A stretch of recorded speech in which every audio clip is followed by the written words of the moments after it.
ভালো করে শুনে রাখেন মুরব্বীরা, নিজের ছেলেকে মেয়েকে সময় মতো বিয়ে দিতে যদি গড়িমসি করেন, তথাকথিত পায়ে দাঁড়ানোর অপেক্ষা করে, মনে রাখবেন ছেলে মেয়ে যদি দেরিতে বিয়ে দেওয়ার কারণে আকাম কুকাম করে গুনাহে লিপ্ত হয়, আপনারা দায়ী থাকবেন মুরব্বীরা, অভিভাবকরা।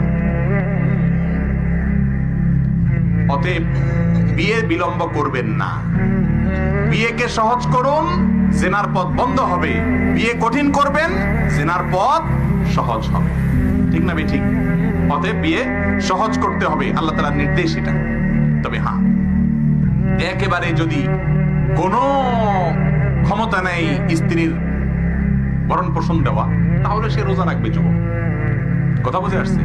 কিন্তু কোন মতে যদি ডাল ভাতের ব্যবস্থা করতে পারেন, আলহামদুলিল্লাহ, অনেক মেয়ে আছে যারা কোন রকম বেঁচে থাকার উপায় পেলে তারা খুশি। আলহামদুলিল্লাহ, খুশি সেরকম দিনদার মেয়ে বের করবেন এবং অল্প উপার্জনে আল্লাহ তাআলা বারাকা দিবেন ইনশাআল্লাহ।